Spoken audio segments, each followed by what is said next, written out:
Good evening, everyone. Thank you so much for your patience. My name is Ian Whittaker. I'm the Director of Strategic Content at the Chicago Council on Global Affairs. Thanks for joining us for this debate on the future of the European Union, and welcome to everyone watching online.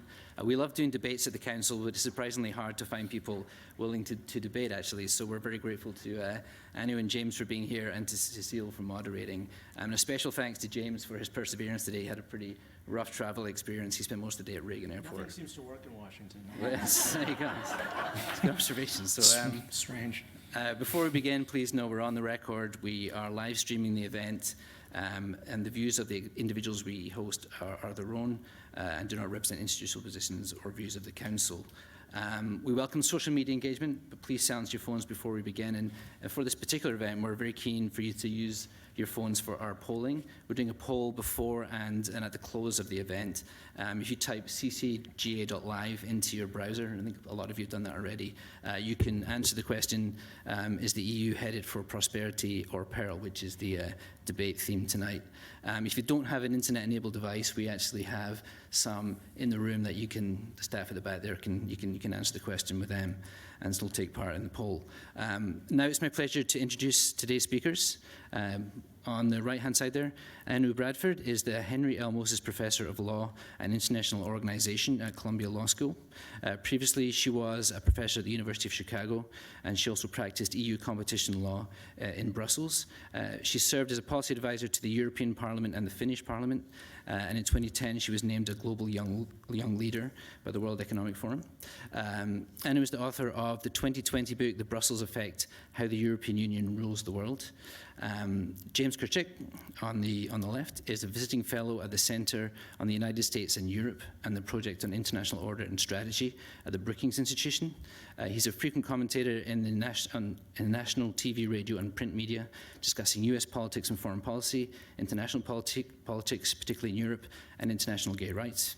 He's the author of the 2017 book, The End of Europe, Dictators, Demagogues, and The Coming Dark Age. And both of those books are available for sale and signing tonight after the program from our partners at the bookseller. Our moderator today is Cecile Shea. She is a non-resident senior fellow on global security and diplomacy at the Chicago Council on Global Affairs and an advisor to the Council's Next Generation program, which I believe she's going to say a few words about. She is the president of Wakaru Communications. And previously, Cecile served as a US diplomat for over 2 decades, spending much of her career working on Asian issues. And her postings included Tokyo, Islamabad, Chiang Mai, and Edinburgh. You can also see Cecile on Tuesday again when she'll be moderating a discussion on the future of Hong Kong. But with that, please join me in welcoming our panelists. Thank you. Well, welcome to all of you, and it's particularly lovely to see so many younger people here tonight. Quickly, we have a very active Young Professionals program here at the Council. It's really a fabulous program. And their next event is next week. It's going to be a salon-type discussion on climate catastrophe. And it's a good way to come and learn things and meet friends. And so we hope that we'll see a lot of you here next week. Also, for any of you who happen to be in your 30s who are here, this is currently the application season for the Council's wonderful Emerging Leaders program. And we have at least one current emerging leader here. And you can find more information on the Emerging Leaders Program on our website. James, we're glad you made it. Yes. If we were superstitious, we would note you had started the day in Ronald Reagan Airport, and perhaps Maggie Thatcher was trying to send us a message about the future of the EU. But we aren't superstitious, so we won't worry too much about that. The plan for this evening is I will ask each of you to speak for about 5 minutes in opening remarks. We will then move to a series of questions where I will ask one or the other of you to respond to a statement or a question. You'll have 3 minutes to respond. The alternate person will then have about 90 seconds to respond to the response, and then we'll go the other direction. At about 6:05, we will open this up for questions from the audience. And with that, Anu, would you like to start with your opening remarks? Thank you. So wonderful. Welcome, everyone. And I am delighted to have a chance to talk about the Brussels effect and how the European Union rules the world. But let me start by what I base the argument on. And it is really to try to counter this, what I consider a glaring misperception, that European Union's best days are over, that it is an increasingly irrelevant actor in the world. And if I use the words of James, Europe is the land of museums, castles, and empty churches. Whatever is interesting about Europe seems to lie in its past. So James describes Europe not only as uninteresting, but also Europe that is slowly unraveling, that is crumbling, that is breaking apart, and that is slowly heading down to one's unfathomable path to war. So James is describing these several crises that are sustaining this perception that the Europe is really on the verge of unraveling. And these crises are threatening its very existence. And I think James is not entirely wrong. There are some serious challenges that are weighing on Europe. And to his credit, James articulates his view in a particularly smart and thoughtful way. He's also an absolutely eloquent, beautiful writer, so I recommend his book wholeheartedly. He's also in good company. He's not the only one who is portraying this picture of the EU. So the view that I have is not that the challenges are wrong, but that picture that he portrays of the EU is highly incomplete and therefore inaccurate. And when you take a closer look at the European Union, you arrived at a very different conclusion. EU's international standing is not declining. EU is not uninteresting, and EU is certainly not irrelevant and powerless in the world. So this narrative about EU's decline ignores a very important dimension of power, an aspect of EU's influence, and it is the EU's unilateral ability to regulate the global markets. And that is what I term the Brussels effect. Brussels effect refers to EU's ability to set the rules for the world on its own. And how it happens. EU is the world's largest consumer market. The companies adopt EU rules as the price for being able to do business on that market. And then, by choice, they often choose to extend those EU rules across their global operations in order to minimize the cost of complying with multiple regimes. So all the EU needs to do is to regulate its own market. It's the multinational companies and their business incentives that globalize those rules. And by globalizing those EU rules, they are Europeanizing the global markets. That's not lack of influence, that is influence. So if you think about it, few of us in America today understand that EU regulations determines the privacy settings on our iPhones. EU regulations determines what kind of speeds Twitter will delete as unacceptable.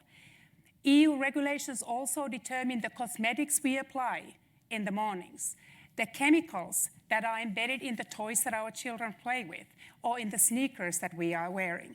And it's not just in America. EU regulations determine how timber is harvested in Indonesia, how honey is produced in Brazil, what kind of equipment Chinese dairy factories install in those factories, what kind of pesticides Cameroonian cocoa farmers are using, and how much privacy is afforded to internet users in Latin America. So it affects the tremendous number of policies and industries and the lives of each and every one of us on a daily basis. So one question is whether this really matters. And one could ask whether it matters that the EU is pushing the companies to remove toxic chemicals from the products, millions of products, and protecting our bodies and rivers at the same time. I think it does matter. Does it matter that EU is keeping our food supply chains safe and protecting our health and safety as consumers? I think it does matter. Does it matter that the EU is pushing the companies to reduce the emission of greenhouse gases and helping us protect the environment and mitigate climate change? I think it does matter.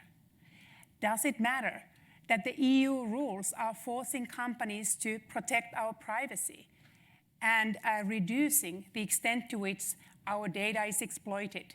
We are exposed to government surveillance and interference in our elections.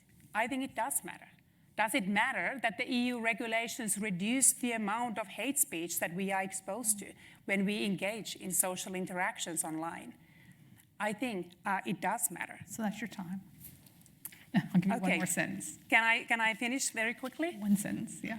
So, in that sense, it is the power that matters. It is not traditional geopolitical power. If the question is whether you can demolish your enemy, EU is not a superpower, and that is not what I'm arguing here. But it is a power that is particularly relevant today. It is power that is more deployable. It is power that is less easily undermined by others, and it is the power that is distinctly durable. Thank you. James, your Sure. opening statement. Thank you for having me. It's my first time speaking at the council, and I've always wanted to come here, so I'm grateful to be here. And I wanted to just preface this by saying, I am very pro-European Union. I think it's a great institution. I hope it prospers. But as you can tell from the book I've written, or at least from the title, I'm not really a glass half full type personality. And that book was published almost 3 years ago, and I see very little reason to revise pretty much anything that I wrote in it. So let's just start by asking, 30 years ago in 1989, I think there were 3 assumptions that we had about Europe at that moment. One was that Europe would be a place of perpetual peace, basically a Kantian perpetual peace, that it would be a place of prosperity, economic prosperity, that liberal regulated market capitalism had won over socialism, and this would be the accepted way of managing our economic affairs. That was pretty much accepted in 1989, very triumphalist attitude. And the third was that democracy had triumphed. And I think all 3 of these assumptions are in serious doubt today. Clearly, when it comes to peace, we have Russia back with a vengeance, redrawing borders for the first time by force since World War II. We have pretty much zero or near zero economic growth over the past 10 years, really since the Euro crisis began. It's very rare that you see quarterly growth reports coming from the Eurozone that are really that positive. And the third, in terms of democracy, we have countries openly, or at least one, Hungary, I would say, openly rejecting liberal democracy. In Poland, it's an open question what direction that's going in. And there are various political parties on the far right and the far left that are gaining power across the continent that are not particularly in favor of liberal democracy. And so I say, when we have these grave crises, and let's not even get into where Europe fits vis-a-vis the United States, China, the great power issues, I think in light of these, massive, grave tectonic shifts that we're seeing in Europe, frankly, the ability of the European Union to regulate your phone app or those lists of, fine things that were mentioned, cosmetic safety, I'm not really sure that ranks on the same level as whether or not Europe is going to be able to prevent or mitigate a future migrant crisis. They were completely helpless to do that in 2015. We saw the effect that had on European domestic politics. Just a couple of days ago in Germany, in one of the eastern provinces, the government's now has basically been formed in part by a far-right party. It led to the political career end of Angela Merkel's successor. Came as a great surprise. That is a direct result of the migrant crisis of 5 years ago. Brexit, I think I haven't even mentioned that yet. I mean, we have a country actually leaving the EU voluntarily for the first time. France is, it's unclear what days you can walk down the Champs-Élysées, given the demonstrations and riots that are going there on a regular basis.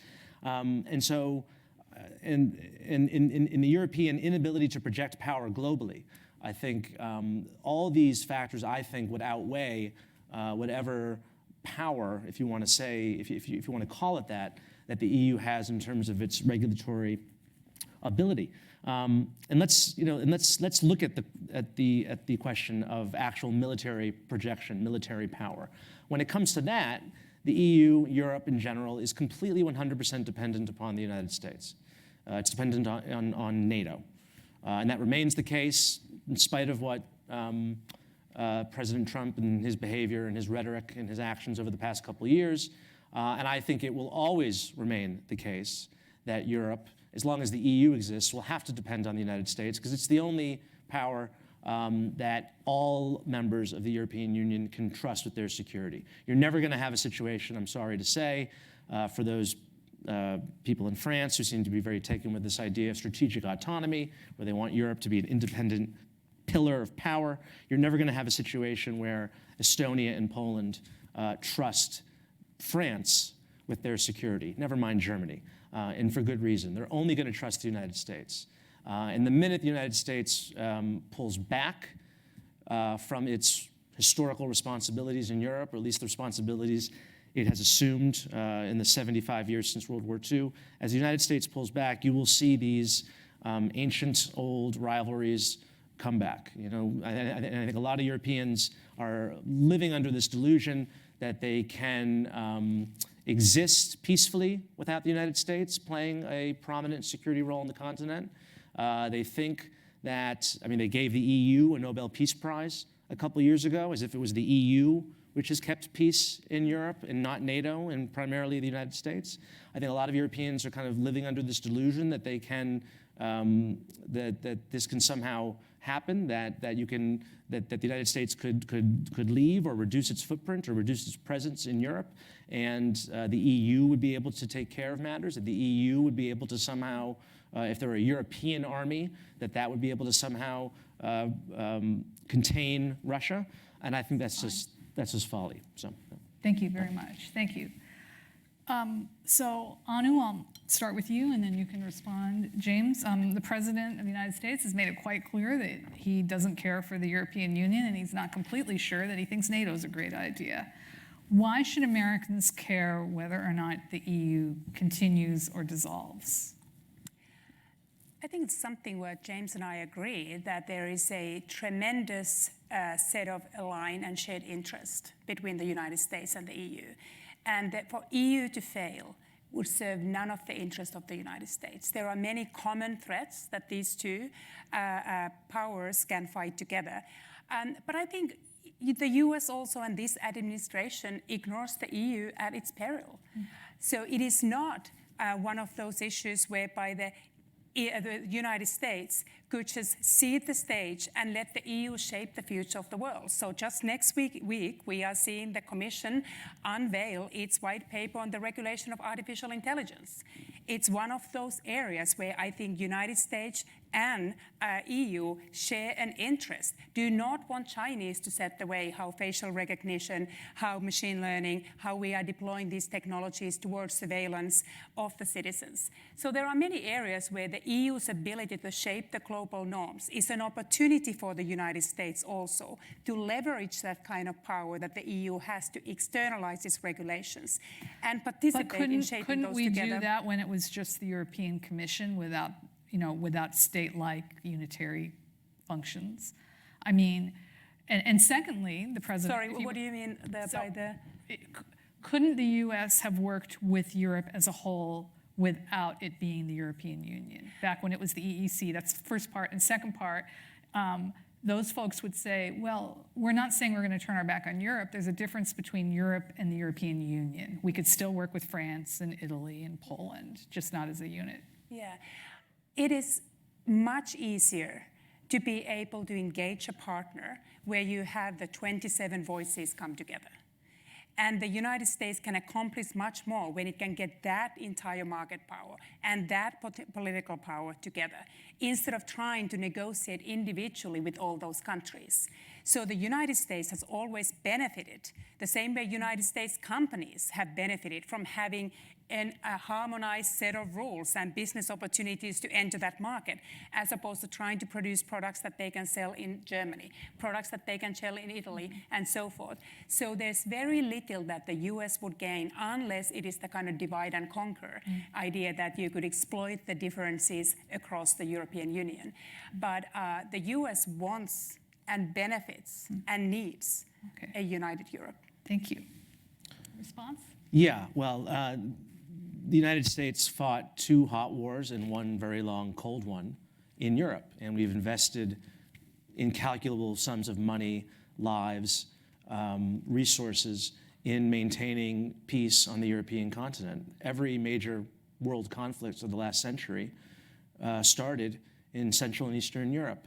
which is why I think what's happening in Ukraine is very important, because you have the forcible redrawing of borders, and it's in that region. That's where World War I started, that's where World War II started, and that's where the Cold War was fought, over that region. So I think if you ask, why should the United States care, that's probably the most, if I had to give you the kind of most blunt answer. The second is I think that there's no other region of the world or group of countries that more closely share our values and interests than Europe, than the European Union. There's obviously areas where we disagree, certainly, whether it's the death penalty, whether it's certain foreign policy questions, whether it's the Iran nuclear deal. But at the end of the day, in terms of us achieving our goals internationally, if we want to deal with China, which is going to be our #1 strategic competitor for the next 100 years and probably longer, it's going to be a lot easier to do it with allies. And I think this is, if I have one major criticism of the Trump administration's foreign policy, I actually agree with a lot of the aims of President Trump. I think he's right to basically take on China and break the consensus, the bipartisan consensus on China that we had for far too long, and considering them that their rise was going to be peaceful. I think he was right about that. But it's very difficult to achieve the things you want in the world if you're constantly angering and splitting off your allies. And I think we have no better ally than the European Union collectively. And so it's very important that they remain strong and coherent. Thank you. Thank you. In 1992, Margaret Thatcher gave what turned out to be a very prescient speech in Washington, D.C., in which she said that if the European Union continues to adopt a common currency, it will lead to extremism in Europe, xenophobia, backlash against migrants, all the things that have indeed happened. Was adopting a common currency a mistake for the EU? I'm not sure I'm going to go with the kind of fashionable consensus and say that. I would say letting Greece in was a mistake. I don't necessarily believe that the euro itself was a mistake. Perhaps there should have been less countries in it, or they should have been a little more careful in deciding what countries were in it, because certain countries have different cultures and different attitudes. And it makes more sense for Germany and Belgium, basically the former Hanseatic League, those countries to be in a common currency than perhaps for the Mediterranean countries. But I'm hesitant to say that the euro itself was a mistake. Thank you. You have a response to that? So I think we agree in many ways when it comes to the Eurozone. It is very difficult to have that degree of monetary integration without having the fiscal integration and political integration. When you still have enough differences across the European economies, it's very hard to manage it and address the crisis with one monetary policy. So mistakes were made when it comes to timing of introducing euro, which is one of the reasons why now we see these massive efforts to try to further consolidate and move towards greater fiscal integration as the way to prevent the same kind of crisis from threatening Europe in the future. Thank you. One of the speakers who was here Tuesday night for the Hong Kong talk writes in his book about L'Oreal's decision to basically turn its back on a number of Hong Kong activists because they were afraid of losing market share in China. Can the EU maintain its human rights and civil rights priorities and its other very noble and stringent guidelines in the face of a rise in China? So I think for the United States and the EU, neither have been successful in the predictions of trying to facilitate certain changes in China. The idea that when China becomes more integrated into the global economy, political reforms would follow. That was the US's prediction that did not bear out. In many ways, the European Union, it has been harder to export its human rights regimes. And I don't think there's any example of doing that particularly successfully, which is, I think, one of the arguments is that it is much easier to project power when you can leverage the market forces to change the way products are built and business is conducted and how multinationals behave. But it's a very different question if you ask how you change the human rights regime in China. Response? Well, I think it's difficult to do it when you don't have much military power. I don't think the Chinese take the EU particularly seriously as a military power. They take the United States seriously as a military power.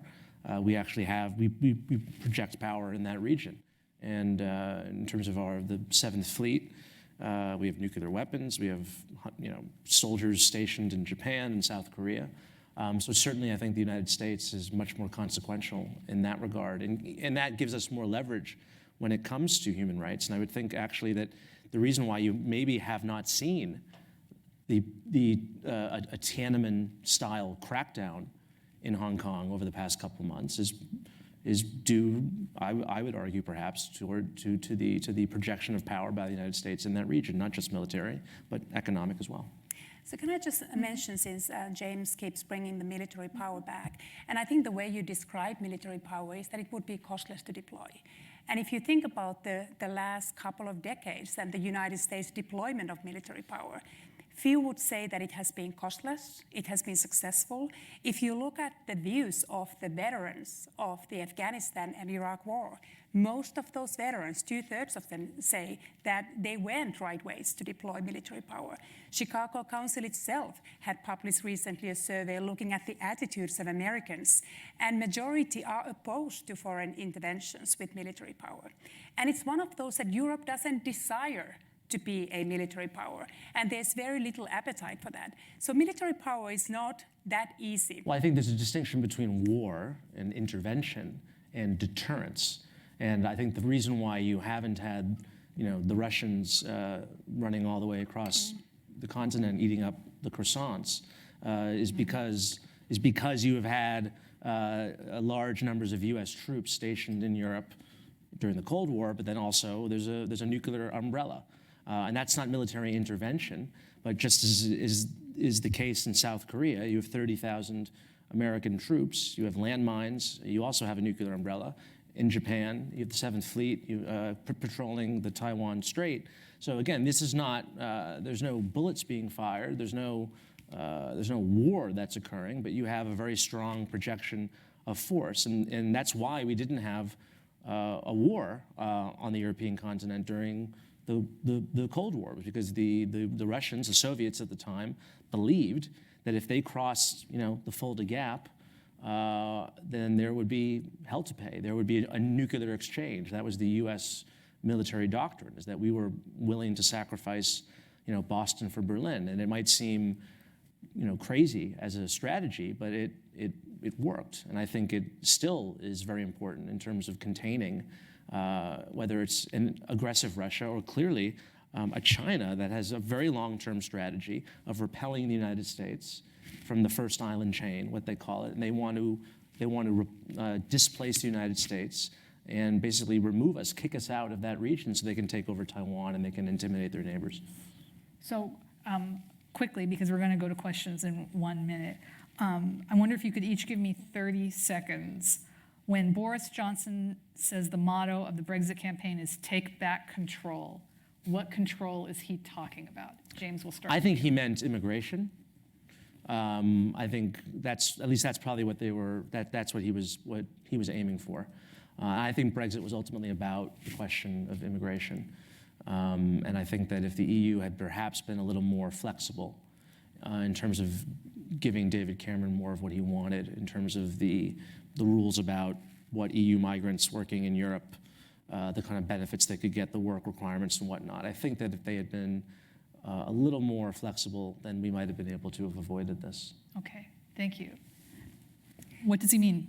Immigration was only one of the many areas where they were calling for control.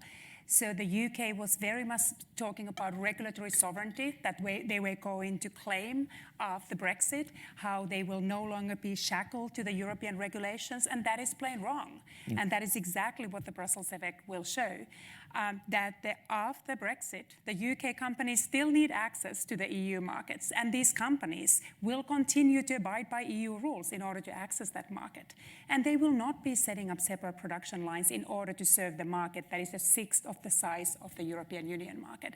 So there is no political choice that would lead towards regulatory freedom.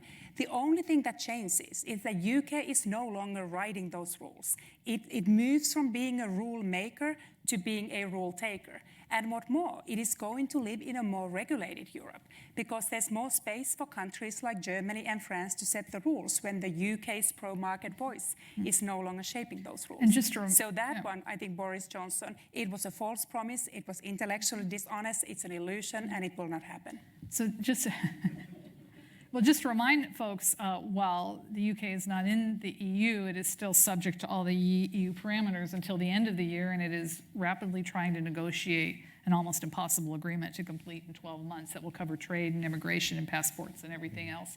But it could be extended for another year. So we could be in this limbo for quite a while. Thank you. We're going to go to the audience for questions now. Please wait for a microphone, and please, if you could, keep your question as concise as possible.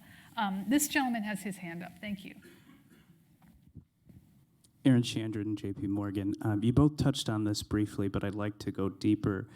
When economist Joseph Stiglitz was here just a couple of years ago, he said that Europe's economy was doomed because of the monetary union, which didn't have the right institutions in place to support it. So that is, there's no mechanism to collect tax. Member countries can't set appropriate rates to them. There's no centralized depository insurance.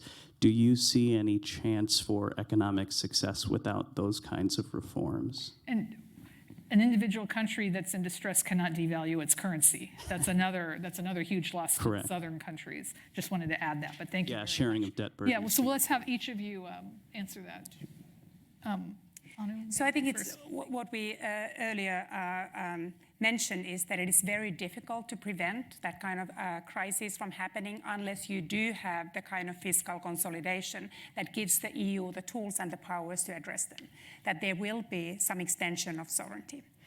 And if there is a self-interested narrative to do that, for instance, why we did see the bailout happen, even though the EU treaties did not call for that, is that, for instance, German banks were very exposed. And it was in the interest of German government to then also bail out the German banks, even though that would have been also at the cost of the taxpayers.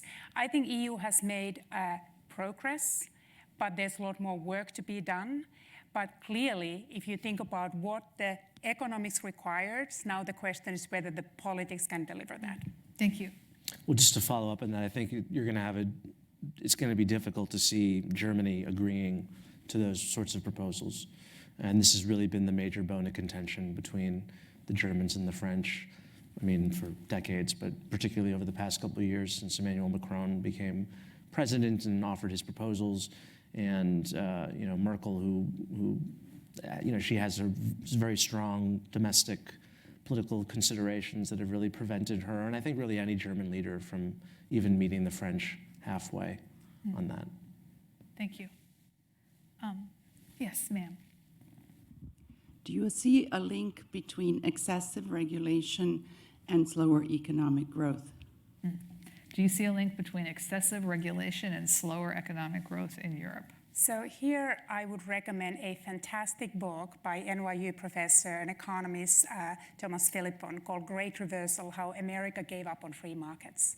And he's actually showing through extensive data analysis how it's Europe whose markets are more competitive than American markets today. The lack of regulation, especially antitrust regulation in the US, has led to more concentrated market, which has then lowered the productivity growth, elevate the prices that the consumers pay, while elevating, of course, the profits of corporations. So he shows a very clear relationship between healthier, more robust regulation that has led to more competitive markets and better outcomes. So that's just one example why there certainly is not a clear link whereby when Europe is regulating more, we necessarily see lowering of the economic opportunities. In many of the environmental regulation, it has boosted innovation in new technologies, many of which have led to efficiency gains as well. So I could go on, but there are a couple to start. James. I'm not familiar with that book, and it sounds correct to me, although I would just add that the number of startups, the number of new companies, in terms of entrepreneurship, you do see it much more active in the United States than in Europe. And you often will encounter European entrepreneurs coming to the United States because they're complaining about excessive regulation. But it differs by country. I mean, Estonia is a country I'm quite familiar with, very small, but they have a really amazing tech scene. You know, Skype was started there. So I think it depends country by country. Thank you. This gentleman, and then we'll get this lady after. Yes. How do you see the prospects for the European Union changing if a far-right or far-left government is elected in France or Germany in either next year or in 2022 in France? I think the chances of that happening in Germany are slim to none in the foreseeable future, just because there's still a very strong taboo against that, and you're seeing that play out right now in terms of the Thuringia government formation. France, it's wouldn't be far left. It would be Madame Le Pen, and it would certainly imperil the European Union. That's for sure. It'd be a real serious blow. Although I would temper that slightly just by saying we do have something of a far-right government in Italy, or we did for 2 years. And I think oftentimes what you find is when these parties get closer to power, or when they come into power, they tend to moderate. The kind of demands of governing in reality make them moderate. And you can really see that happened in Greece, where Syriza, which was a far-left party, mostly ex-communists or Maoists of various stripes, Trotskyists, Leninists. They got into government, and they were basically saying they were going to pull Greece out of the euro, and they actually held a referendum in which the majority of people said, yes, let's leave the euro. And then 2 weeks later, they decided, you know what, we can't actually do this. It's really hard, and they actually implemented some pretty impressive austerity measures. So I mean, they came into power and governed really quite differently from what they promised. So it would obviously be frightening, and it'd be a real shakeup if Marine Le Pen were to somehow win. Although it's hard to see that happening. But even if it did happen, I don't think necessarily that the kind of worst case scenario would automatically play out. Thank you. Yeah, so it is part of the global trend of the rise of the populist parties, so it's not a Europe issue only. But at the same time, I agree with James that when they have been given the power, when they have been in the government, they had a very disgraceful exit from the Austrian government. They were not particularly able to change policies when they were taken to the Finnish government. And I take some comfort when we think about the risks and fears associated with the previous European Parliament election, when there was a real fear that the populist parties will take over. Those fears did not play out. So we still have the parties that are centrist, that are more traditional, that are holding the major seats, and they are still working more in the fringes. So I think the worst predictions there have not played out. So we're going to get to you. Could we get 20 seconds from each of you perhaps on Poland and Hungary, because you didn't mention any Eastern European countries that have moved to well, I think the Hungarians have shown the real, if you want to talk more about kind of the fecklessness or the inability of the European Union to really affect change, I think it's Hungary. I mean, you've had a government in power now for 10 years that's been basically whittling away democracy, media freedom, media plurality, you name it. And there have been lots of very emotional speeches that have been delivered in the European Parliament and very stern rebukes. They haven't seemed to have done anything in terms of convincing the Hungarians to change their course. So I'm not really optimistic about that place. And you know, Poland, I think, is different. It's a bigger country. They care more about their image, I think, outside of the country than the Hungarians do. They also have the Russians to contend with, and I think they understand that they need allies to deal with the Russians. So there's different dynamics at play in Poland, and there's a much stronger or a larger, I think, opposition. They're more united civil society in Poland than in Hungary. So I'm more optimistic about Poland. Thank you. Anything to add? So I agree that emotional speeches don't necessarily deter, but if you look at the latest judgment from the European Court of Justice when it comes to restraining the judicial reforms in Poland, that's one of those where Hungary has been backing off. and Poland has indicated that it is going to comply with the judgment of the European Court. So like in the United States, the courts are still playing a role in many important instances, and the European Court of Justice is something that I would not ignore in the analysis and where we can probably get more done. Thank you. Now this lady, thank you for your patience. You mentioned that immigration played a large part in the Brexit issue. Immigration is not going to change, and anyone who looks at global warming, that's one of the issues that they see is increased migration. And this has already created tensions within the EU. How do you see that playing out? It's You going to read be a quite a bit real, about immigration. well, yeah, I mean, it's going to be a real serious problem because I think if it's anything we've learned over the past couple of years, not only in Europe, but in this country, is the saliency of immigration as an election issue. I don't think anyone, or not many people, thought that a candidate running for president promising to build a wall with Mexico, that would be a winning issue. Certainly not, you didn't hear many people, political analysts, say that. And in Europe, I think that there was this sort of artificial elite consensus on immigration, where basically the center-right and the center-left adopted pretty generally liberal immigration policies, and they were really out of touch or out of step with their public opinion. And that, I think, is the main reason why you've seen the rise of these far-right parties, is because the center parties were basically ignoring public opinion on these issues, and they had sort of made a taboo almost of conservative or more restrictionist views on immigration. And the political costs of that, I think, have been very serious, and that you now have political parties. I mean, look, Viktor Orban in Hungary, I think, was pretty much on the ropes politically until 2015, and he was able to kind of emerge as this, you know, this great European hero because he was building a wall along the southern border.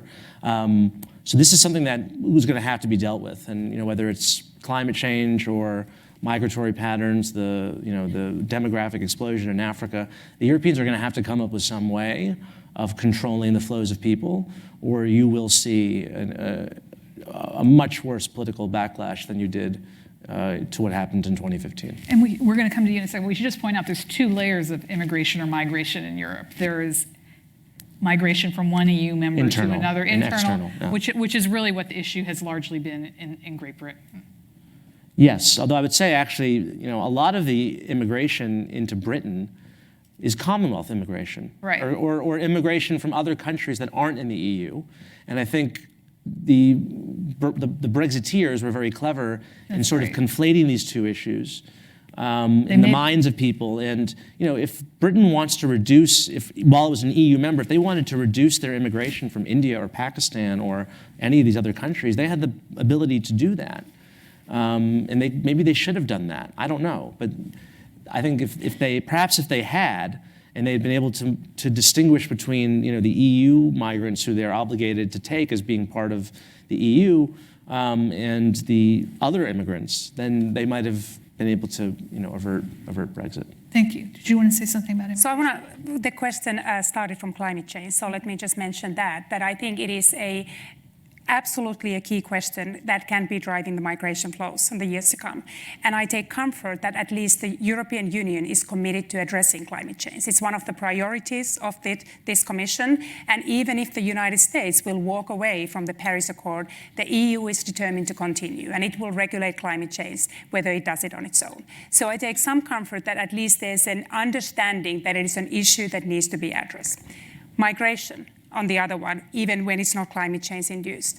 So the refugee crisis was a tremendous shock to the system, but those refugee entries are down by 92% from where they were in 2015. So the EU is now in a much better position to manage the flow of migrants. Now the challenge is integrating them into the economy. And there is, in many countries that were very anti-taking immigrants. There are many more statistics now showing that they are integrated into the labor market to some extent. For instance, in Denmark, that was very opposed to taking migrants. When it comes to internal migration, so we have many issues here, climate change, asylum seekers, intra-EU migrants. For instance, in the UK, there are lots of studies showing that these intra-EU migrants are a net benefit to the UK's economy. They are bringing more in terms of the taxes that they pay, the services that they consume, the products that they buy, than they are taking in welfare benefits. So it was one of those examples of distorted discourse that portrayed this picture that migration wasn't serving the UK's interest. I agree with you, but I think one of the mistakes that the Remain people made, and I count myself as one of them, is that their analysis was too materialist. They thought that if we just throw the numbers at Brits, and we tell them, 9 out of 10 economists think Brexit's going to be a bad idea. Your salaries will go down. I think a lot of British people said, okay, you know what? Fine. We want our sovereignty back. We're willing to endure lower GDP. We're willing to endure, a cut in our annual income if it means we're going to have less mass immigration coming into our country, and we're not going to be subject to Brussels. And that's a really strong emotion. And I think the problem with the Remain side, and still to this day, many people on the Remain side don't understand that there are very deep cultural sympathies going back, to the Norman conquest, okay, to 1066, about why British people don't want to be part of this political project. And you can throw all the numbers you want at them. They don't care. They want out of it. And there should have been a better argument addressing those concerns, I think. And if you think about also the talented migration that this country is doing its dead level best to try to deter coming to Silicon Valley, we are tightening the requirements for people to enter into this country, to come to our universities, and then go on to found those companies that are now a big part of American prosperity. And I think that is an opportunity for Europe as well. When America makes it harder for the engineers to come and work in the United States, Europe should be proactive. We've already seen a lot of foreign students going to Australia and New Zealand and Great Britain rather than come here because of the visa issues. We have 2 questions up here. So do you think why don't you each ask your question and then we'll tie them together somehow, okay? So we'll start with, the mic is near there, so we'll start with this gentleman and then we'll take your question. My name is Wolfgang Mössing. I'm the German Consul General here in Chicago. I had a lot of questions, but I have to choose 2 of them now. The first is my previous posting before I came to Chicago last year was in Dnipropetrovsk. That's a city in eastern Ukraine. So which city? Dnipropetrovsk. Nowadays it's also called Dnipro. Yep. Because we did away with all the communist names in the Ukraine. I saw what I call was the Berlin Wall previously. The border between liberal democracy and authoritarianism is now what is the front line in Ukraine. And that's my last chapter of my book. Yes. But I do not really agree that it was kind of the military deterrence of the United States that made the Russians stop before Mariupol and didn't conquer the whole Ukraine, which militarily they could have done. And I don't think that the American military would have enforced a stop of a Russian occupation of Ukraine. What stopped was the economic threat for Russia to be even more isolated, the sanctions and even more sanctions. And until today, the Russians are prevented from doing what they militarily could do because the West is still united in the sanctions. And that's the first question. The second question is, if Europe is so much in decline as you described it, I didn't read your book, but just from what you said, why do still so many young people come to Europe? I've seen in Ukraine the whole brain drain towards Poland and Germany from Russia. Nobody speaks about that 1.6 million young Russians every year emigrate from Russia to Europe. So, the other way around, I only know one guy. And thank you. Who Thank you very much. Okay. Sir, we'll hand you a microphone here. Based on what you've been just saying, what do you see as the long-term impact on Great Britain of leaving the EU? Interesting. Okay. while they are answering that, each with a 1 to 2 minute answer, those two questions together, don't forget to pull out your phones and vote. So we already did the pre-survey, now we're doing the post-survey. Do you think that the EU is headed for prosperity or peril? And I believe, does the screen show the website? Something live? Okay, so go ahead and vote. And so we have a question about, would you like to respond? Yeah, I should have been clear. general? I wasn't, when I was talking about the US military deterrent, that was during the Cold War. Certainly not in Ukraine, because there's no US military presence in Ukraine other than some trainers and aid, obviously, which good news is being sent to Ukraine after a brief interruption. And Ukraine is not in NATO. In fact, it was denied a membership action plan for NATO by Germany and France in 2008, along with Georgia.